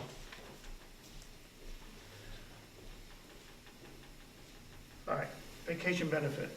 I'm not gonna talk. You guys can talk. Martina, can you kick us off on this one, actually? I sure can. Great. So currently, Chapter A124 of the code that outlines benefits, vacation benefits specifically for our employees, is worded a little oddly. As of right now, they have tiered caps, and so whatever their cap is based off of how long they've worked here, the current language says that they will still be awarded their new allotment at their anniversary, which essentially makes the cap useless. It kind of just doubles the amount that they have. Right. So the resolution that I've typed up fixes that to basically say that any employee can at most be at the cap that they are designated to be at. This will be a little bit of an adjustment for the employees because they have to be well below their cap to receive their full allotment. And if they don't by their anniversary, they would lose the benefit time to be awarded, and vacation hours. It also explains that going forward, there would be a cap for vacation buyouts. Currently, anybody can buy out as many hours as they want to request. This cap would allow them to only buy out 10 hours per calendar year. 10 days. 10 days per calendar year. We also corrected for people who have worked here between 17 and 20 years. I don't know how or why, but right now their cap is lower than their allotment, so that would never make sense for them, so we've adjusted that to, I believe it was 27 and a half days, and it's now 30 days. So before we do the discussion, Oh, right. I'd like to make a motion to adopt the resolution for vacation benefit. Second. Discussion. So we have people, before I get you down there. Thank you. Sure. We have folks who have substantial accumulation of leave. Yes. And how are we allowing them, obviously they've accumulated this time with the expectation that is it going to be bought out or used, how are we accommodating them along the way? So that they don't lose what they've. So if you approve what's been presented in the resolution, I am actually going to hold a meeting with all of the staff and give them individualized letters that explain, you have this much time, your anniversary is this date, you have to use this amount of time by this date. So, Or lose it, like, you know. the goal is for them not to lose it, so. Yeah. No, I They get have it, the but, you option to know, buy yeah. out up to 10 days, so I would explain, because it's depending on their work week, if they're a 35-hour, 40-hour work week, that's a Whether different number of 70 or hours. 80, yeah. So each one will be personalized. The thing that actually helps people is that the people that we've had working for us the longest have at least 6 months to get well under, to be able to get their full allotment, based off of when their anniversary is. Another way to look at this, Rick, is we could also say maybe 10 days isn't enough to buy out. If you look at what people have been buying out over the course of time, that's, 10 days for our regular person is 80 hours. We have people who buy sometimes up to 100 hours of time. So it's a 2-week paycheck. Maybe a 2-week paycheck isn't enough to let somebody who uses this for whatever they need it for, whether it's emergencies or whatever, maybe a 2-week paycheck is sufficient. We could maybe go 15 days and say, you can buy out 15 days, and that'll allow them to at least maybe get down and then still use their vacation to get down to their cap level.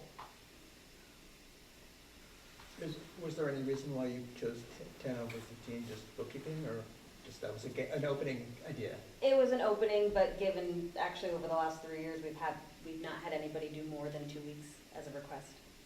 The previous ones were prior to that. Prior to that. And then actually doing some calculation going based off of our 3 highest capped people. They certainly can use the amount of time that they would have within a decent time frame. Within the 6 months to Okay. more, to be able to pull it down. 2 people have an anniversary in June and 1 person has one in September. But I'm thinking more of, it's not the time, it's how much money do they, Cash value. the cash value of what they need if there's an emergency, that's all. So that's the other part of it, is that we calculated worst case scenario, what it would be if everyone were to buy out their time. That would very highly not happen. Big number. It's very unlikely, but it is a big number. It's very, very unlikely. Big number. But a 10-day is a significant difference as opposed to a 15-day, but. Third one. But for some of these people who have been here longer and have more hours, also make more money, so. Right. I am comfortable limiting it to a 10-day buyout. I think it's, frankly, I've never worked somewhere where I was allowed to buy my vacation before I left. And this might just be a small government thing in New York, but, you know, in fact, the last place I worked, I had unlimited PTO, which basically meant no PTO. And I wasn't paid out for any of it because I didn't technically earn any of it.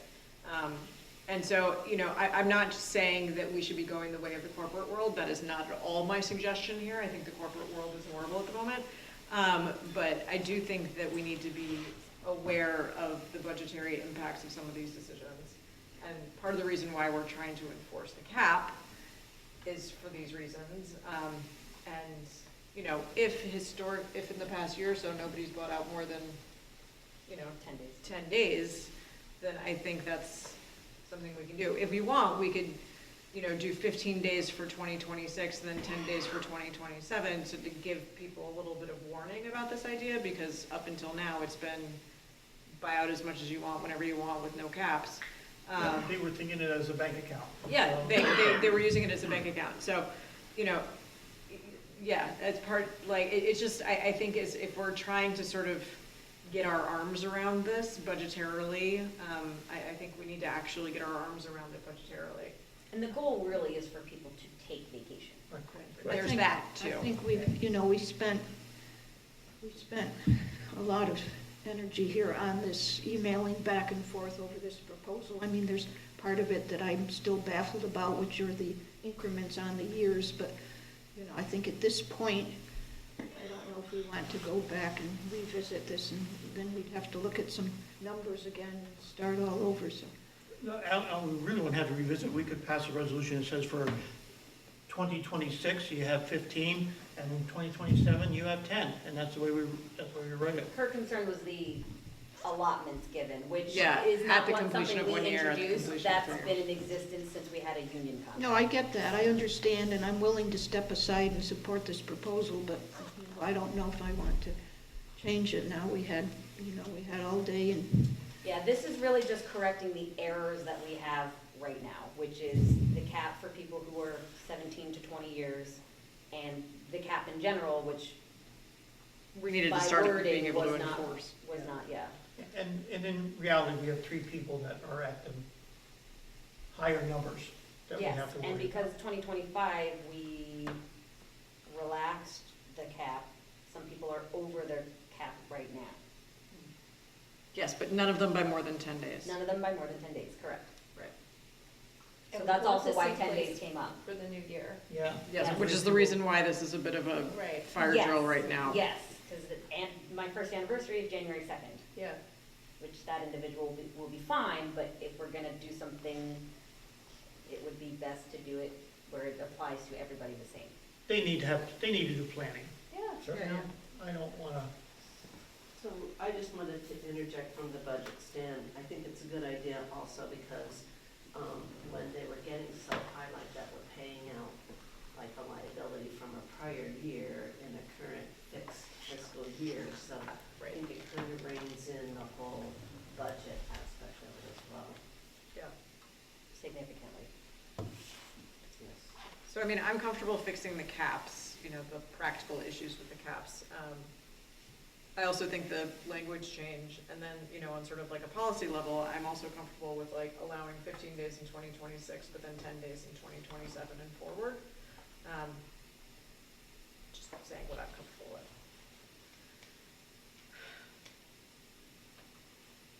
You want to do 10 or 15? What do you want to do? 10 or 15? 10 or 15? I'm fine with 10. Vanessa, 10 or 15? I like the idea of easing into it with a 15 and then a 10. 10 or 15? also it's easier to Lydia? What I said before and what Vanessa just said. Right. Yeah. Rick? I'll go 10, 15. All right, so I think the motion is to amend it to 15 for 2026, 10 for 2027. Who did the original second? I don't know. Rick? Thank you. Sure. And then, so you're amending, We're going to amend the resolutions for their total buyout. amend res to allow 15 days for 2026? Yeah. Correct. That's calendar year, correct? It's calendar year. Yeah. And then there's also a typo in the resolution currently as drafted. It's 32 days for employees with more than 20 years of service, because it's 30 days for employees with 17 to 20 years. of No, service. wasn't there there was a new resolution posted, right? Yes, Oh. it should be, is that up in, are you looking at the cloud? I was looking at the cloud, yeah, it says for more than 21 years, so then that leaves people with 21 years of service in no man's land, so it needs to be more than 20 years. No, because I did previously 17 to 20. Right. So then there's more than, so the 17 to 20 is inclusive of the 20, and so then it's more than 20 years is the next category, not more than 21. Trust me on this one. Okay. Yeah.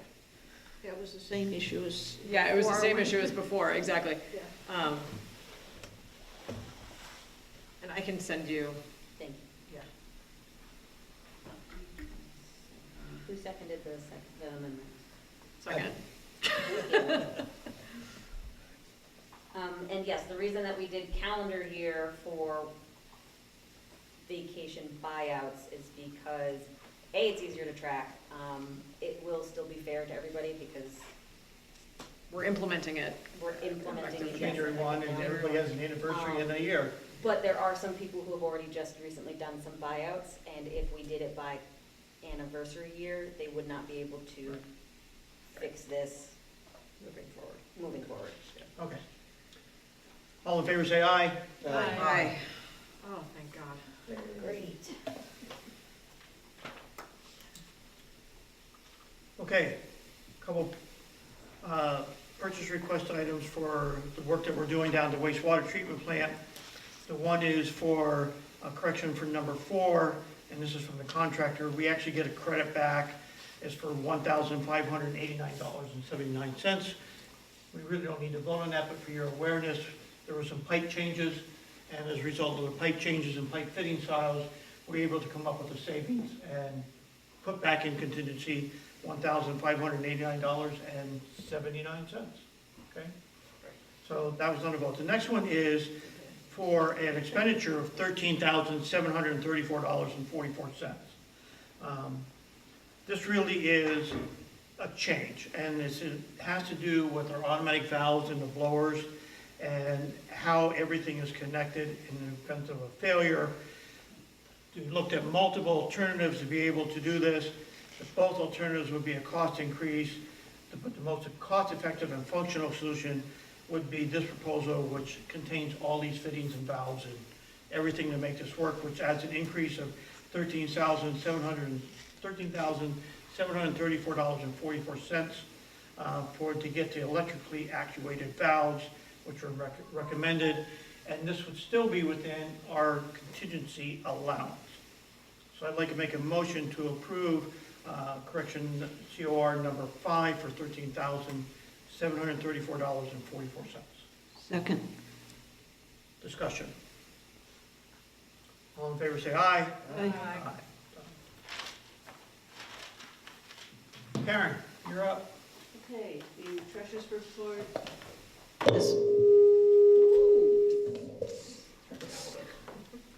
Thank you. Is for the period ending November 30th, the general fund ended the month with $94,240.94. The water fund ended the month with $156,303.35. And the sewer fund ended the month with $133,279.40. Vouchers presented for payment in the general fund total $279,061.25. In the water fund, $83,837.65. In the sewer fund, $48,370.58. Village Hall energy upgrade invoice in the amount of $5,003.30. Compost facility invoice in the amount of $7,169.85. Safe Routes to School presented invoice that totaled $3,971.40.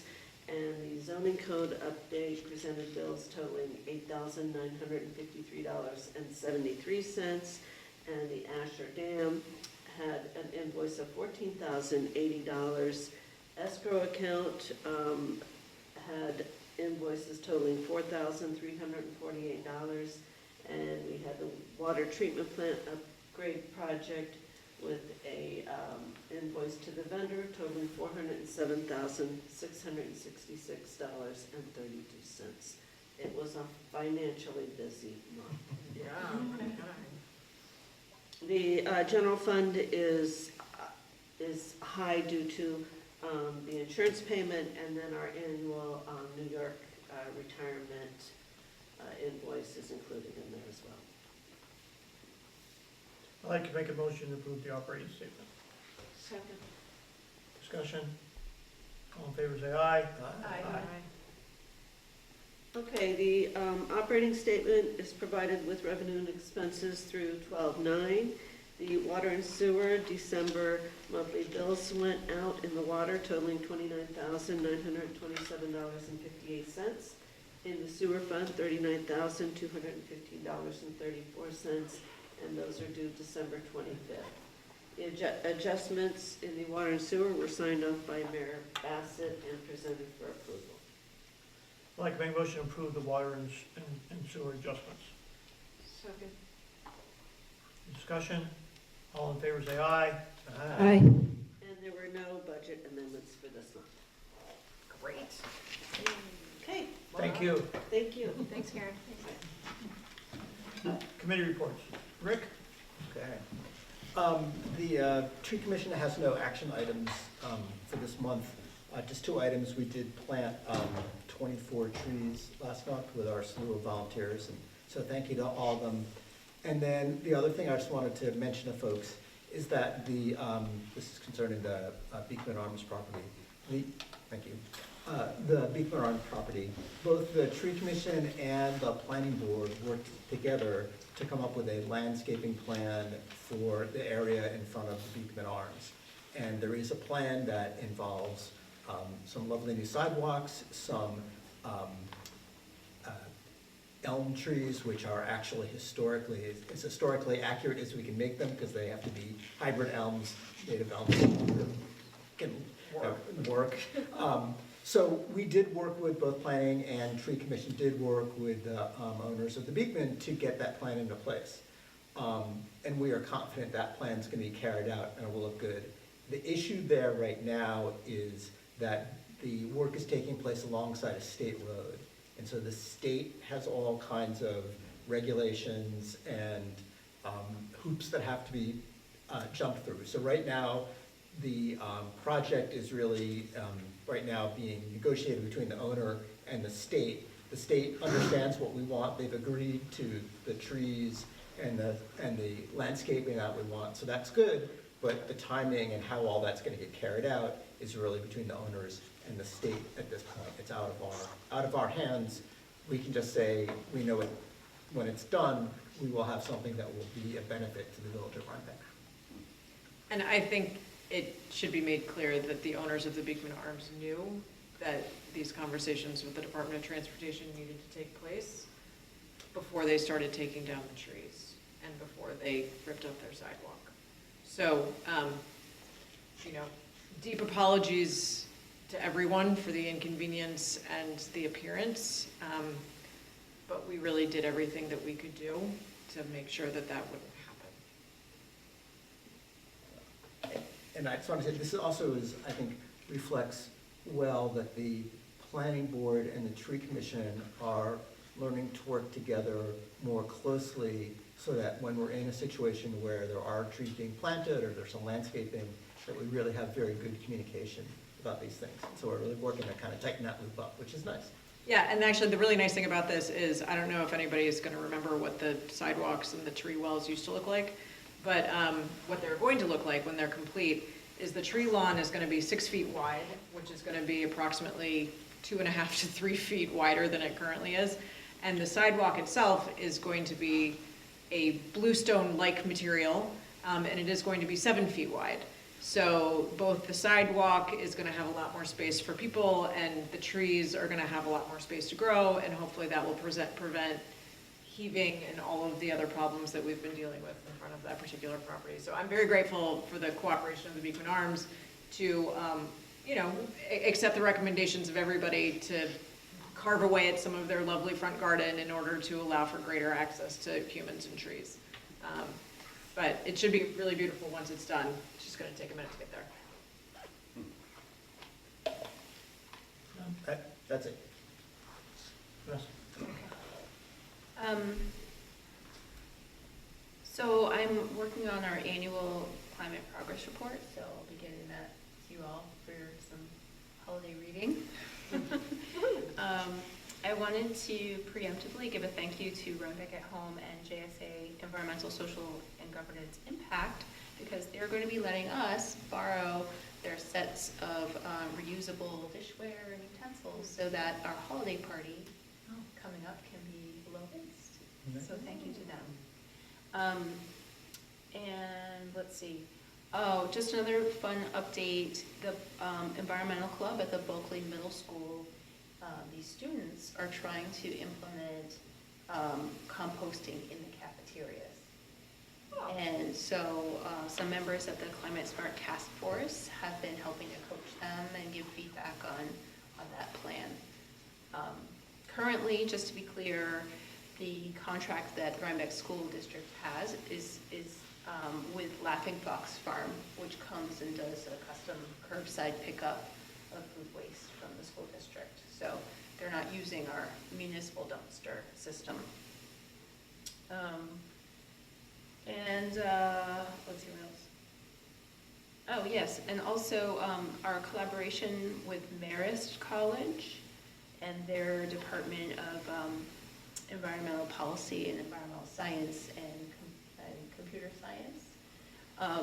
They're looking at perhaps applying for a grant, so I'll bring back more information on that if it moves forward, but it's through the Hudson River Foundation, and it would be focused on advancing habitat restoration, like along the Lansing Hill. Eleanor, Parks. So the Parks Committee is working on getting a page on the village website, putting on some basic information, membership, maybe a little bit, some pictures, history of each park, map of each park, point of contact and such information.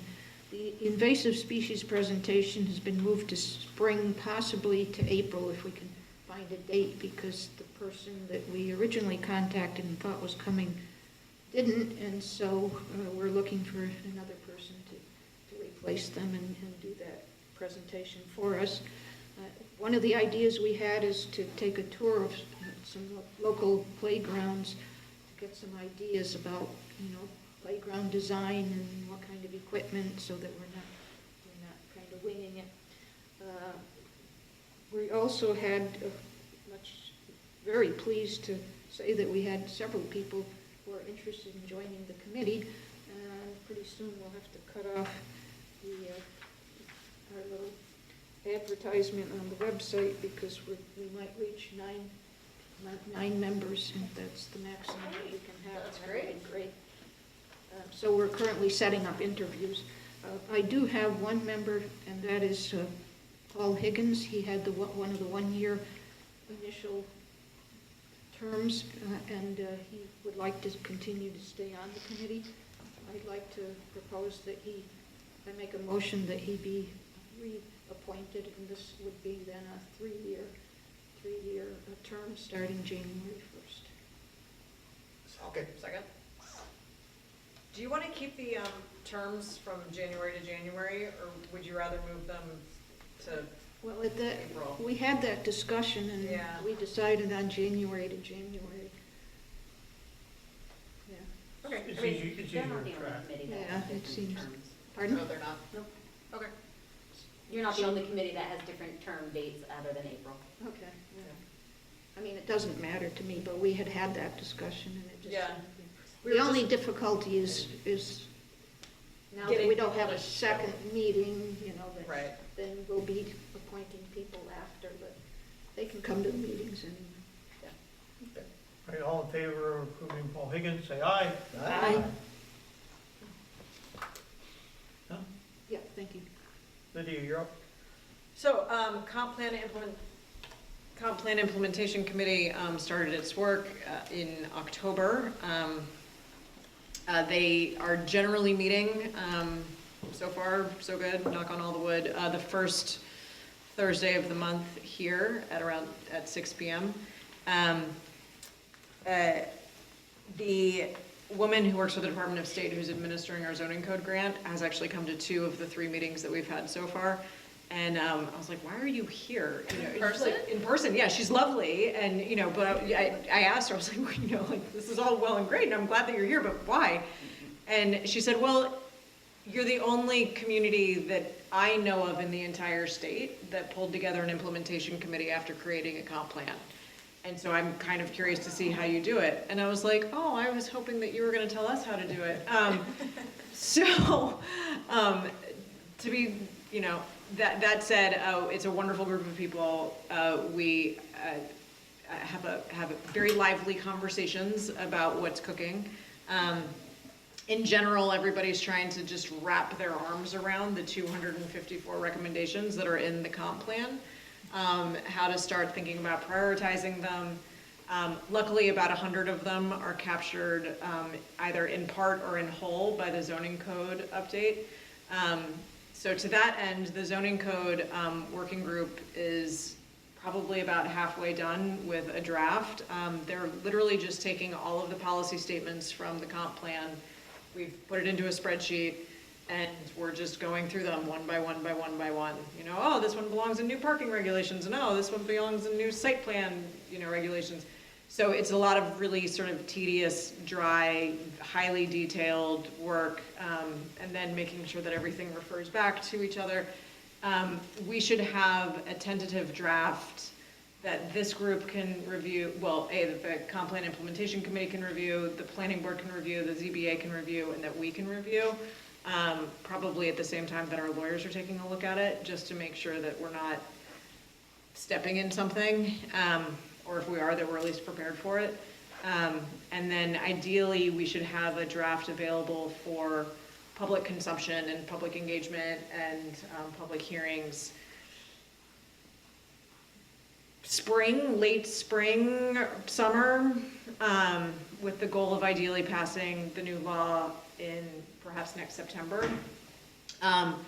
Oftentimes with a zoning code, especially a sort of a zoning code overhaul, you spend 6 months kind of kicking the tires on it, and you work out the bugs, and then probably, I would imagine, about 6 months after we've passed it, we'll have to pass a series of amendments, just, to clean up the little bits.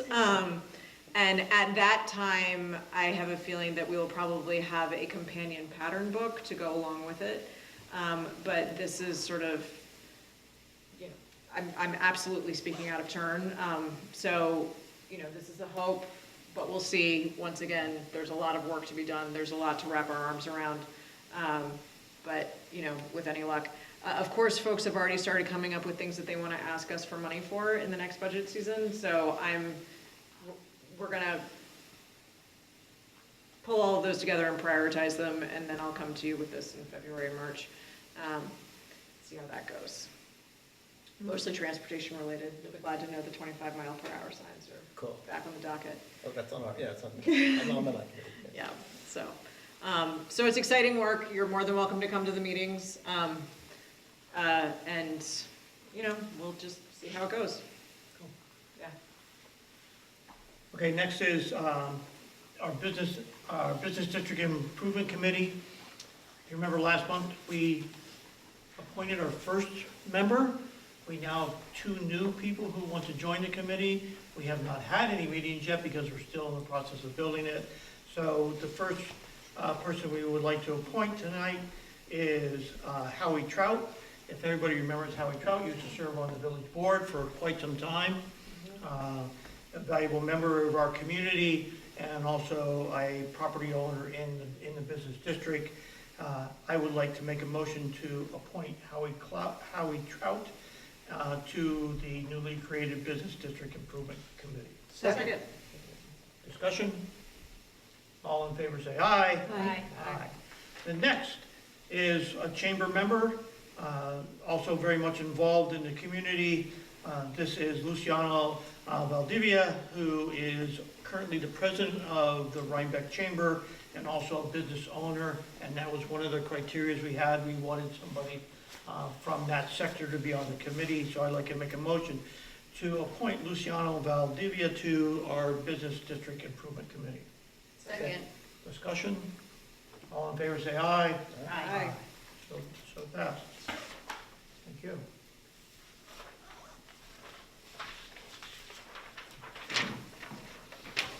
Page 2 of the agenda. Thank you, Paul Harvey. We're so close. All right. I'd like to make a motion to approve the minutes for 10/14/25 as amended. Second. Discussion? All in favor say aye. Aye. I'd like to make a motion to approve the minutes 11/13/25. Were there amendments? Yes, as Wait. amended. Yeah, as amended? Can you make that motion? You weren't there. Correct. I can't. Okay, I'd like to make a motion to approve the minutes from 11/13/25 As amended. as amended. Do I have a second? Second. All who were there who approve? Aye. Abstain. Abstain. Okay. Thank you for Well-attended reminding meeting. me. Weird. It's quick. All right, special requests. The first one is polar bear dances. Woohoo! It is winter, right? We had a request just recently come in for an event on December 8th, held by Hudson Valley Community Productions, our famous Gene Fleming, right, who, December 20th. excuse me, right, I'm reading the wrong date. The date is December 20th, 25, thank you. Yep. For polar bear dances for children, a 2-hour time frame in which the polar bear greets and dances with a 3-piece band and Grumpus accompanying him. On December 20th, the setup time is at 1, the event starts at 2, it's over at 4, and tears down immediately after, and it's gonna be in the Foster's lot.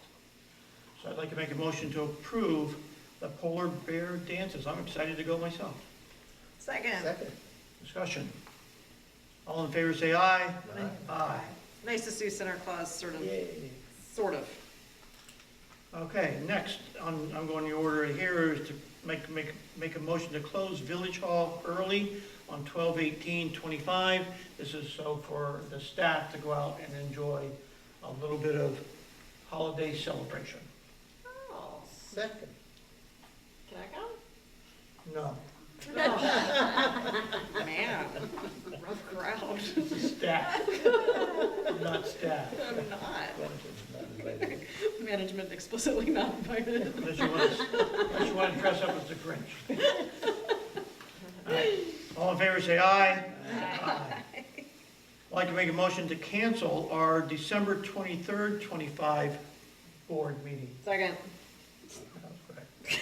Any discussion? All in favor say aye. Aye.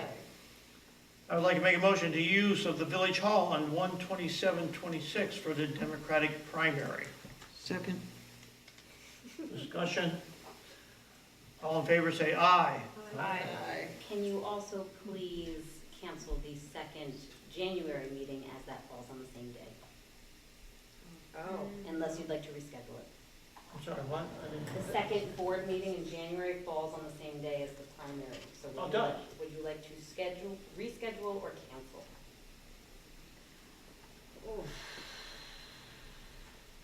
Can we, I'd like to reschedule. Do you want If to we do that can. now? Can or we do you- that in January? Can we do that in January? Yep, I'll We put don't it on need the to do it agenda. now. I was gonna say, Okay. that's all right. Yeah. Great. Let's see what's happening, let's see what floats up, and Yeah. why make a decision prematurely, No okay? problem. And the last one is Trinity Solar Peddler's Permit application. This is a solar company that wants to go door to door, selling solar and speaking to possible candidates who seem like they can benefit from solar and offer, free consultation. When is this? Be for 6 months. Wow. Wow. Do we usually grant these? Yeah, this is really what the peddler's permit is for. That's what our peddler's And permit and is. peddler's yeah. permit is if you're going to be walking around town, we want to know who they are knocking on doors. And this is exactly how the original peddler's permit was written. We have, the last one we did was for our shop. And they did Right. it for a year. And I remember we did that because we'd allow them to install their stuff. Okay, yeah, sure, okay. All right, I'd like to make a motion to approve Trinity Solar peddler's permit. Second. Any other discussion? I thought that we had said no. Yeah, I thought we'd said, In the past. yeah, I thought we said no to some of these commercial door-to-door Yeah. roaming There's salesmen. no room for discussion, up to you. That's what the permit's for. I don't remember saying no to anybody.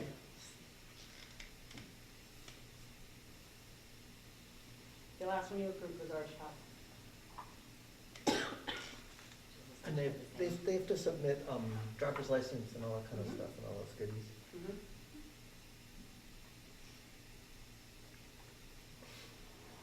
I mean, I'm for solar, but I think it's kind of a can of worms to just let people go around and We don't really door-to-door sell we stuff. don't Should probably get rid of your peddler's permit code then. All right, although we like the Boy Scouts, we like the Boy Scouts. We don't want the doors, Boy Scouts go door-to-door. Didn't they once for something? No, they do a singular sale. Those are supposed to be sidewalk sales. Okay, yeah, I thought they, that's all. We gotta fix it. Remember, we have to fix that whole thing? Okay. Um, To you guys. Citizens? Who in the audience wants someone knocking on their door? Romans! Thumbs up or thumbs down? Well, I think the no's How have about allowing them just in the village, set up a kiosk kind of They'd have to thing? come up and do that. Yeah. It's a separate Yeah. request. Okay, Do that. all right. I think, All that- right, I think all we'll, in- well, let's do it officially. All in favor, say aye. All opposed? Yeah. All right. Okay. Okay, Please tell them it's not personal. Right.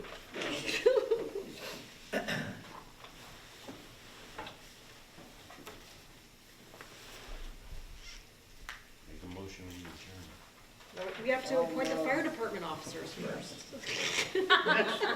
next on our list. All right, I got rid of page 2. It's never done. Appoint our fire department officers, which have been officially voted on and approved by our Village of Rhinebeck Fire Department at their December meeting.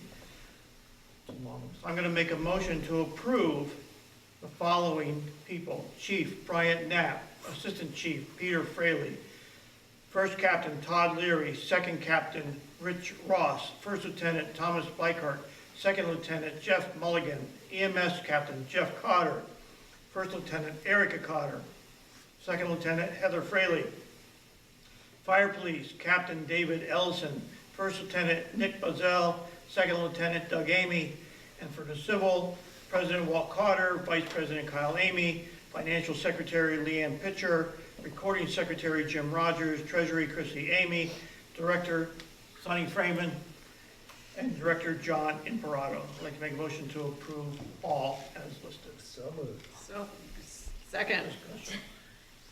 All in favor, say aye. Aye. Aye. I'd like to take a motion to Thank them all for their Yeah. service. Yeah, Second. thank you, thank you. For the hearty eye. We wouldn't have a fire department without these people. And it's Okay. excellent. And I'd then- like to yeah. make a motion to approve the vacation buyout for employee number 67 for 25 hours. Speaking of, second. All in favor, say aye. Aye. Aye. So done. All right, now the best part of the thing. When we wait to recognize our employees who work for us so diligently all the time. And they have anniversaries this month. The first is highway laborer Quentin Green, 1 year. Thank you, Quentin. Great having you. Deputy Clerk Chrissy Deneau, 16 years. Thank you, Chrissy. Officer in charge Peter Dunn, oh my God, 24 years, believe it or not. And he's been officer in charge for 21 of those years, so great job, Sergeant Dunn. And finally, we're gonna keep this a secret, but Officer Steve Hannenberg, rounding applause, 40 years for the village of Rhinebeck. We think he is the longest employee that we know of for the village without going back deep into the archives. Don't tell him, but we're gonna do something special. He deserves it. Yeah, he does. All right. Thank you all. Thank you for all those people who work so diligently all the time for the village of Rhinebeck. There's many essential services. When somebody else gets off, they don't. They work around the clock for us, and we're happy to have them all here. All right. I missed my target by 4 minutes. I'd like to make a motion to adjourn the meeting at 8:09. Second. All in favor, say aye. Aye. Happy holidays, everybody.